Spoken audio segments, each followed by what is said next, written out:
Thank you, Roland. Next, I would like you to introduce to our director of the product PR, who is close to Marco Neubert.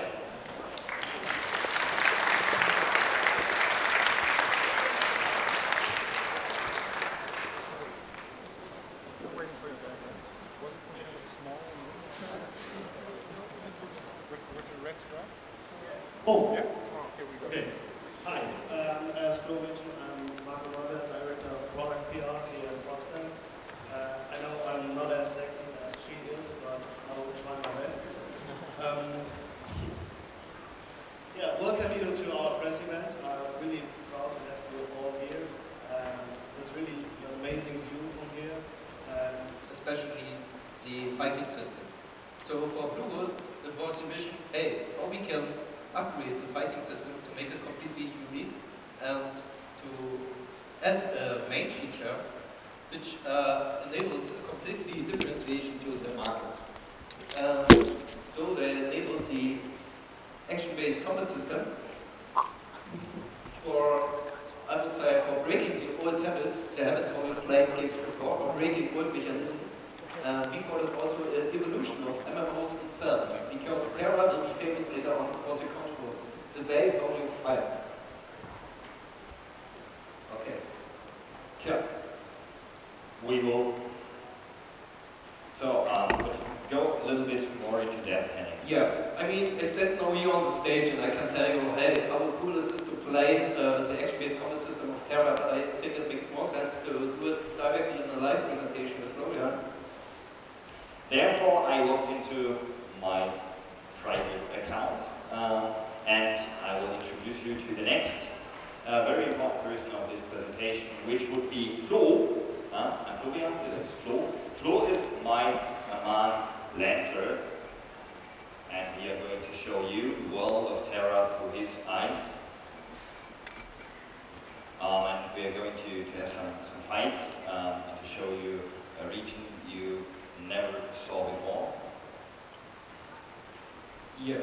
So this is Westonia, a completely new area we haven't presented to you before. This is the second continent called Southern Terra. And as you can see now, it's a level 45 character, so Florian spent a lot of time on it. And he has already a cool looking mount.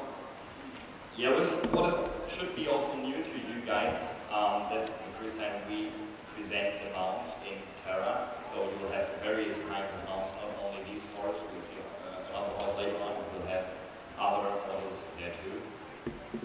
So right now we are on the left-hand continent. So Southern Terra.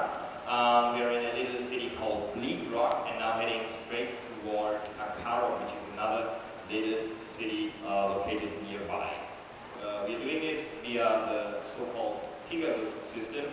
Please introduce the Pegasus system to the entries. It's a cute, funny guy. It's probably one of the unique races of TERA. Later on, we will give you more details on this. He is part of the Pegasus system. The Pegasus system is a transport system of TERA. Imagine that all cities and villages are connected to a network with flying mounts or wing mounts, however you like.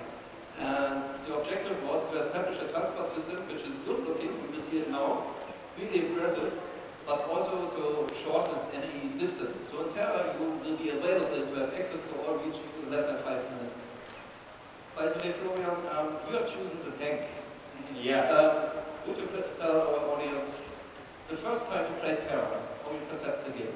Yeah, you mentioned that I've chosen the tank, and it's I always played the tanking class in MMOs. So I really like it to be the big and heavy guy. So the first time I started TERA and being the Lancer was kind of a very impressive feeling because it was the first time that I'm a real tank, that I feel like a real tank because of our collision detection. Yeah? You can stand in the first line of the battle, just put your bulwark to the ground, and no one can pass you if you don't want to.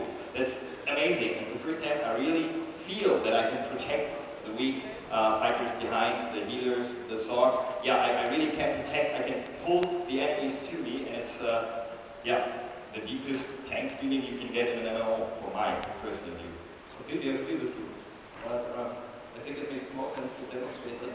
Now we are heading directly to the next village called Akaru. Maybe Florian, we can show the action-based comment system by grabbing just a quest and heading out of the village.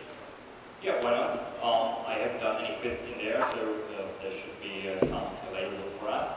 Right now we are in the landing phase of our Pegasus flight, so I fastened my seatbelt and we'll change the Pegasus again for my mount. There's a really small monitor down there.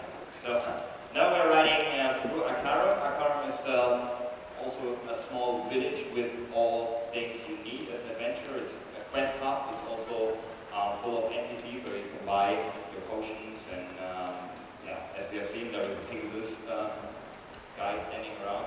Let's see, somewhere around here should be our quest giver there. Yeah, see. on the left. Yeah. So, this is Arvu. The female Amma. Yeah, I really like to speak to female Amma with my male Amma. Okay. Could you tell our audience what kind of mission do you have now?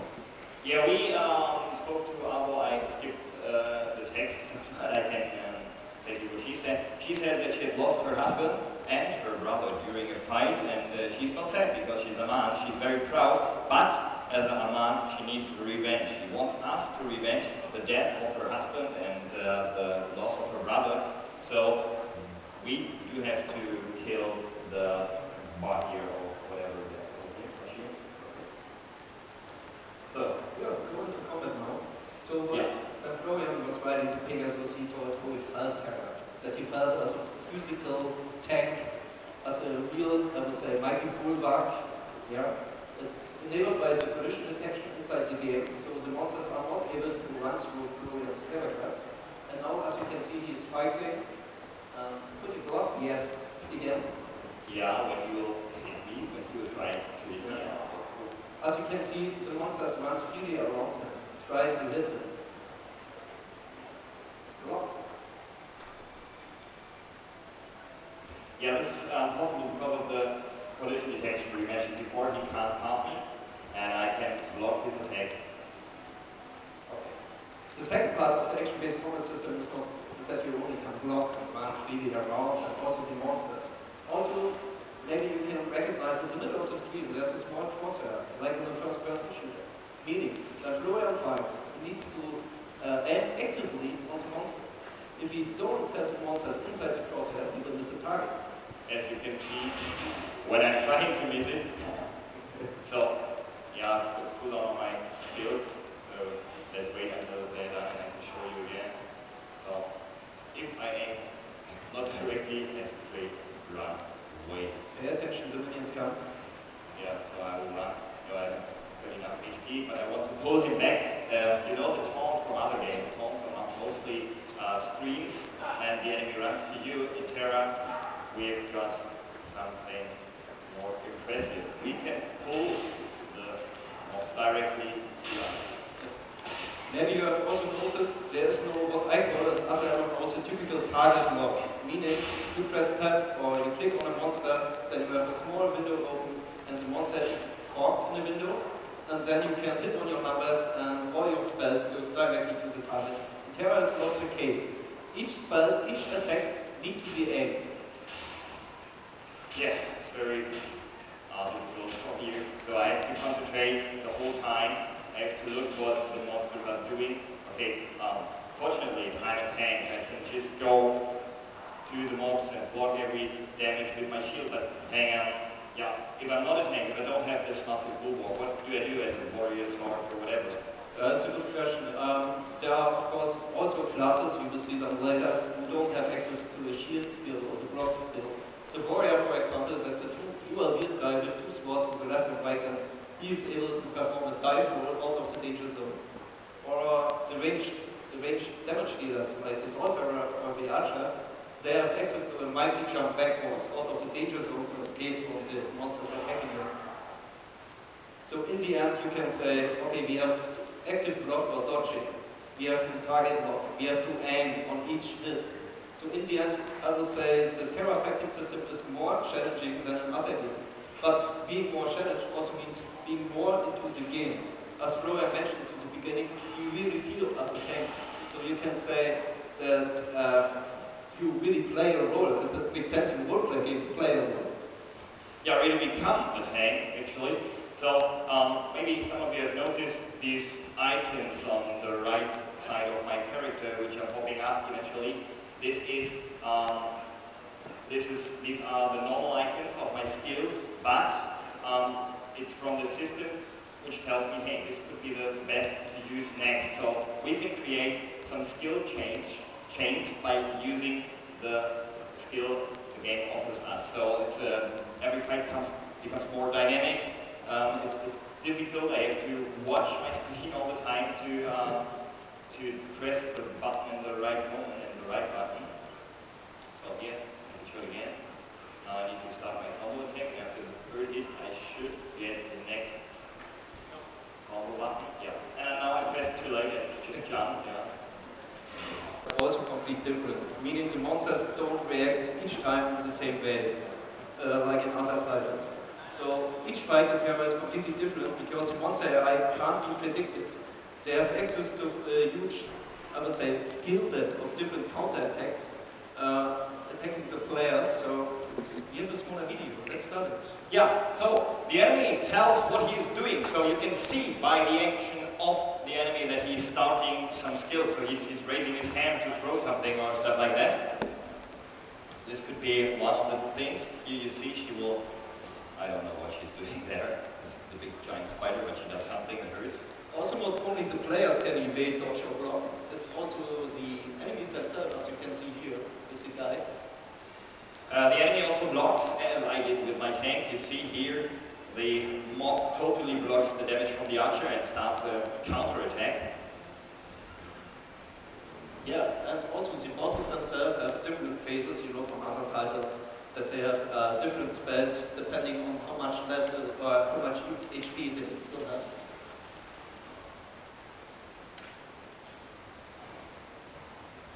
The enemy can also heal, which is probably the most annoying thing they can do, but they do. They heal their minions, they heal in groups. They will do everything to let your team die or their team to stay alive. And, sorry, we almost, this was an enrage. Of course we have an enrage, the enemy is getting red and big and then it will make more damage. And it summons minions, so sometimes it's the best advice to kill the big mob first, because that he can't respawn his minions afterwards.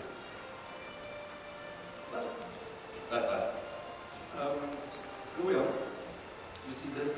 Yeah, it's a beach area. Oh yeah. If you presented to the frozen area. Yeah, maybe we should show somewhere in game with a more proper area. Yeah. So I've got a second character, my alt node. Yeah, it was my first main, Prezentacja. She is a high elf mage, but afterwards I rewrote the tank. So Prezentacja stands in an area that would fit more to this extraordinary place. I would say it's kind of a Caribbean island, a very beautiful romantic coast. Okay, she's near the coast. Yeah. Do you want or shall I? The console player. Yeah, I'm the console player, yeah. Let me take her to show you that TERA is also completely playable via a controller. So, first mount is faster. We are now at a small quest hub. As you can see, there is a campfire beside my mount. Please explain what a campfire does. It has a special option. Yeah, the campfires are, I would say, regeneration hubs. So standing close to the campfire and your health points become regenerated. But yeah. Independent of that, we are riding out directly to the beach. Yeah. Can you rotate the camera, please? Yeah, I have to stand still. Yeah, I'm not that experienced at console, so please forgive me if it goes a little bit too fast. It looks a little bit like Crisis Bomb, sorry. So what is the name of this area? We have to check it. Haven't been there often. It's north of Castanica to the Bay of Serpentis Island. Right. Also on the left continent. So, going straight to the beach. Yeah, there are some very impressive monsters. Shall I try to fight them with could be a little bit problematic because this is an epic monster. It's not a boss monster, it's a little one. So a lot stronger than normal ones. It's an elite. The left. Oh? I'll try this. Should I give it a try? But if 100 people are looking. Yeah, never mind. I think I'm too far away right now. No, I'm not. Now I have to run, I guess. So, but we can show you again what the monsters in TERA are doing. If this would hit me, I would be dead, but I have an escape mechanism. Oh yeah, that's a really escape mechanism. So,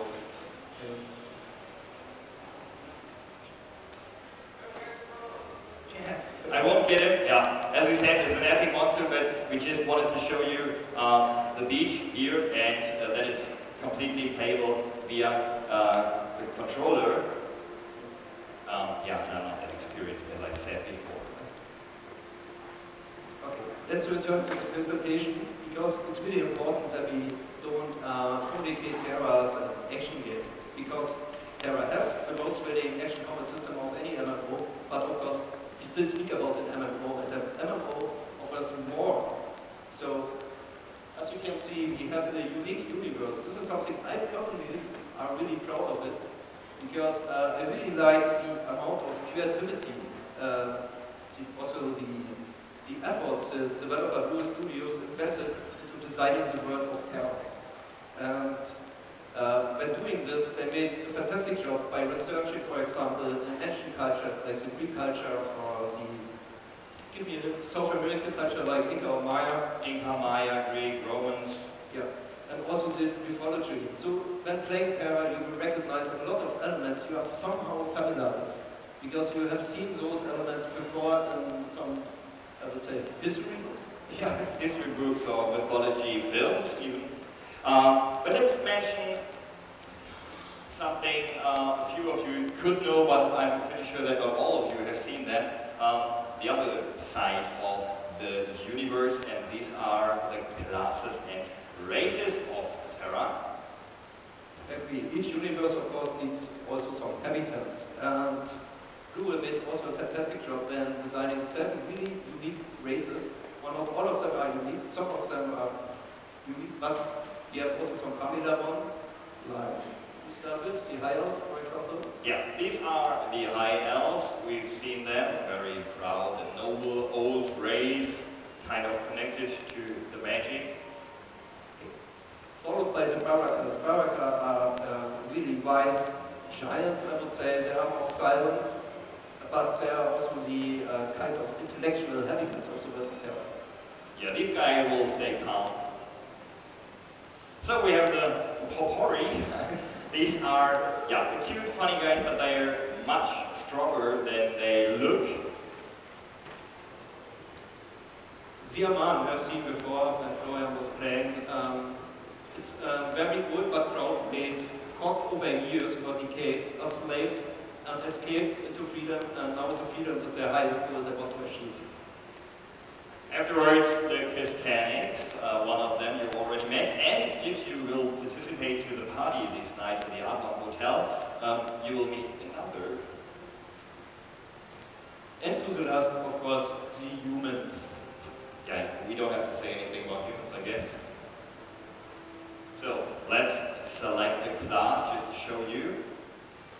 In TERA we have currently 8 different classes, and really important to mention this, there are no classes or races restrictions, meaning you have access to 56 different class race combinations, and you have seen the animations when Florian was fighting. Yeah? For each class, for each race, special animations are made to show you the high investment value of that game. Yeah, so we have the Guardian classes, which are 2. The Lancer you already have seen, the big fat real tanks. No, she's not that big fat, but big fat armor wearing. And the Warrior, which is more like the off-tank guy and the stylish fighter, but he can also tank if he has to. Yeah, followed up by this layer. One of my personal favorite classes, this layer is a kind of strategic damage dealer, meaning he has a lot of positioning styles. You need to attack from behind or from the flanks for having the best damage output. Yeah, also melee fighter is the berserker. Yeah, the berserker is the opposite of this layer because he has no positioning styles, but he has a lot of front damage and area effects. So just jumping into a group of enemies and slash them all. You have met a sword. This is another one, the sorcerer, the classical mystical damage dealer from the range. She is using ice effects, fire, the elemental stuff, you know. Yeah, and our rogue class, the typical archer you know from other games, so ranged damage dealer. Then we have two kind of healers. I will introduce you to the mystic before. He's kind of a hybrid. He can put some healing modes or mana modes to the ground, has minions, pets, can heal the group, can deal damage, can do everything a little bit. And the priest, of course, the typical healer. Each MMO needs a healer. yeah, he or she, depends on what you take, is the full healer of the game. So, of course, we have spoken now about the inhabitants of the world of TERA, all these really cool and unique universe, but also TERA will be famous for the diversified landscapes. So there's a huge world you will see later, and it's unbelievable how much different themes you have.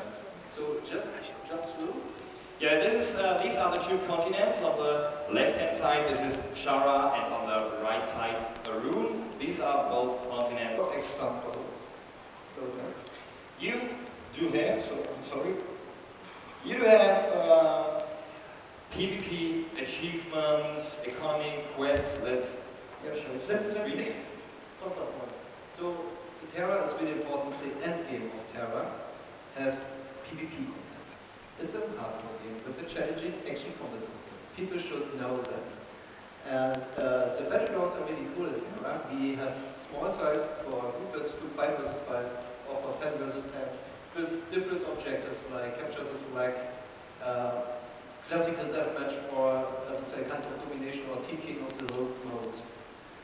In addition, we do have something for the players for each everything else in game. We do have achievements. We do have lots of achievements. We do have achievements for any kind of social interactions.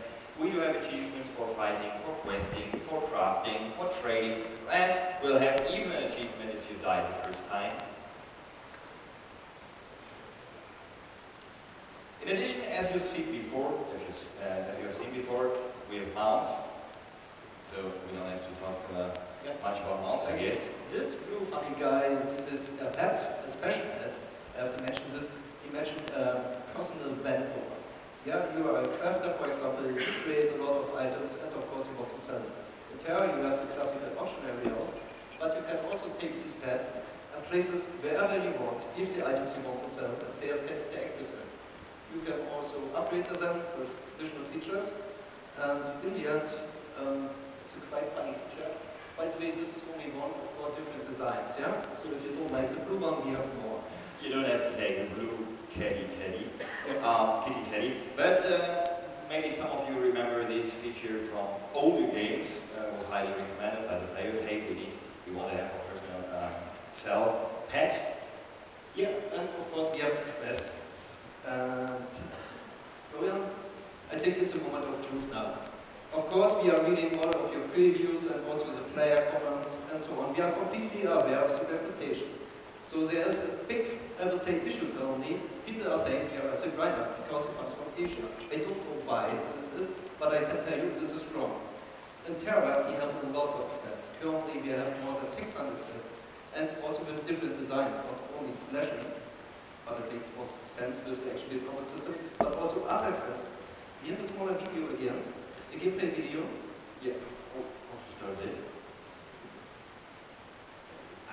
Yeah, the first quest we'll see here is the introduction quest to the system of climbing in TERA. You can climb up some walls, and our cutie here needs to find a very special flower, which is only reachable with climbing up the wall.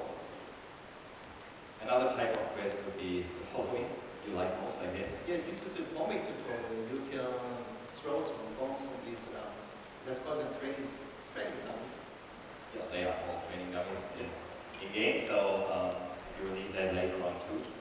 Then we have this helpful among collecting some wood, chopping some tree for a co-founder who broke his arm, or I don't know what exactly he had. Yeah, or here, very funny quest. You need to bring back some escaped pigs to the farmers. Yeah, the poor piggies didn't know where they come from, so you have to catch them. And one very special, very cool quest I personally like, because I had to do it like 5 times in our office with the others and they needed help. You have to go to a special zone. You can do it with a group, you can try it alone, as you like.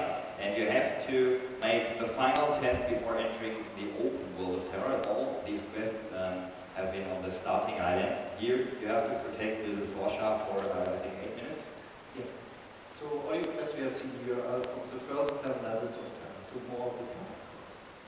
And it's very important to say, he mentioned it, hey, TERA is a grind. No, it's not. You can reach the maximum level of TERA. You can earn every single experience point you need by doing only quests. You won't have to spend a minute with grinding. You can do everything with quests. Yeah. And of course, we have more fighting quests than in other levels. But seriously, guys, I ask you to request yourself. If you own a game with the most thrilling and exciting action-based combat system, why not using it in fights? Because it makes fun. Maybe we should just change our gaming habits. So we have the best combat system, let's use it. Yeah, let's use the combat system, but if I earned every achievement, if I've done every quest, if I ruled every battleground, what is there to do left? And now we are talking about a very, very special feature. Yes, a political system, some of you already heard about this. In TERA, we will have a kind of sandbox, meta gameplay in the endgame itself. It's up to the players themselves to define the rules in the world of TERA. Meaning we have a political system which is based mainly on democratic principles. Can you make? Yes. Yeah, so even every small town, as you can see here, in a region has its own Vanarch, which is kind of a lord, and out of all these Vanarchs, there will be elected exarch, and the 2 main cities that we have in game right now will be ruled by the exarch, which are comparable to kings, and you really, really rule these regions if you are exarch or Vanarch. But yeah, how becoming a Vanarch? Yeah, for being a candidate for the political system, you need to have to achieve the max level, and you need also to be a guild leader. So these are the requirements to be a candidate for the political system. Here on the screen you can see some regions. This is the interface of the election revisit, the NPC who's handling the political system. And there you can choose the region you want to apply for the democratic principle. But also important to mention, there are some specific areas where you can claim the power, where you can reach the power by PvP. So I can go to that region, slay the guild that owns that region, and so claim the power of the former guild leader and become the Vanarch by myself.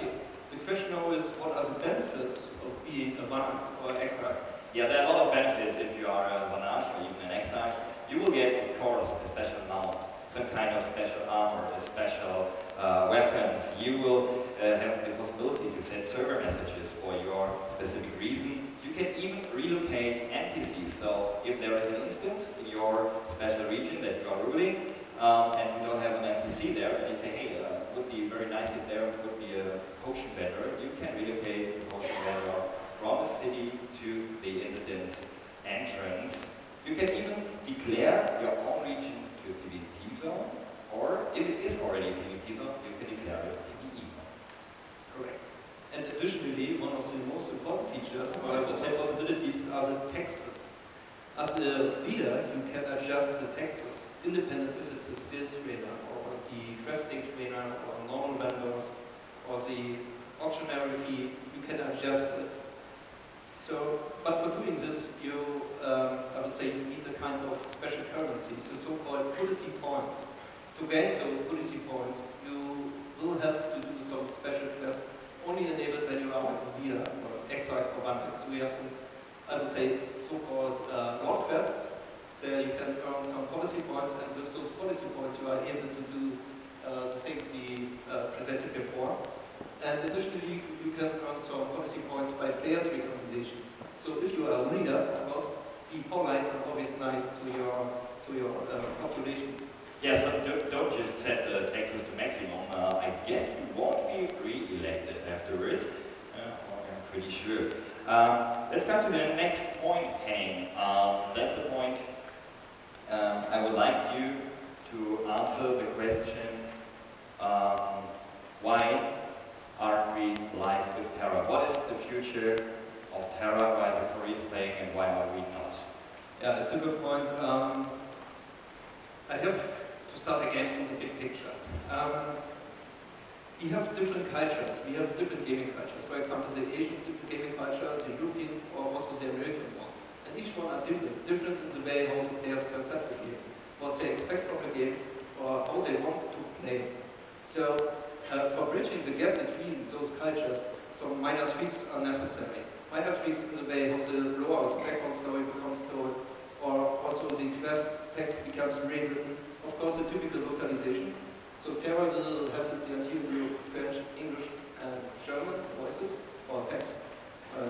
Both of them, actually. Also, the NPCs will talk in the specific language. Yeah, and some minor tweaks in the gameplay itself, so some balancing issues.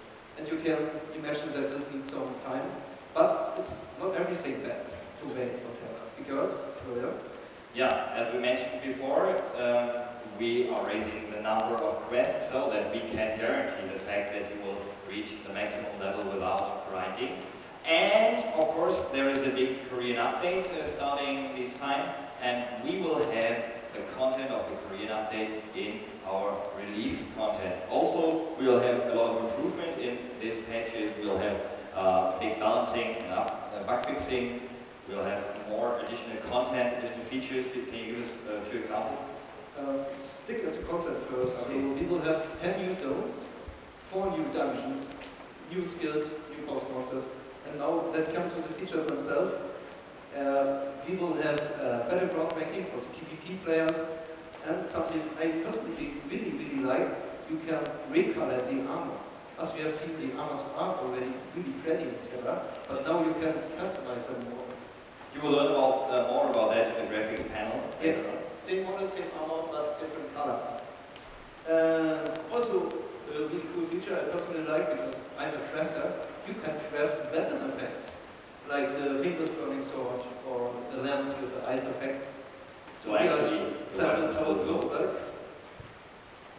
Yeah, so your weapons will glow when you're riding into the battle, and he will do this this profession to make other weapons glow. So, Henning, the next thing we can announce to you is a very special thing. We signed a new partnership, and we are enormously proud to present the distributor, our partner for distribution in Europe for TERA will be Ubisoft, one of the most experienced, one of the world's greatest distributors. You can say they are the leading, or one of the leading global distributors. Yeah. So Ubisoft will bring TERA to the European markets, so we established a really cool network or setup with Ubisoft, Google, and us for bringing you TERA. Yeah, but without mentioning the release date, no, I'm sorry. No release date today, no dates for you. Thank you very much. Thank you, Henning, and let's all wait for this. Yeah, the first look on the European cover of TERA. This is the way how we want to communicate TERA. It's a really colorful game. Thank you. Yeah, thank you, Henning, for giving us this fantastic glimpse into the world of TERA. Please give it up for Henning Schmidt, Product Manager. Thank you.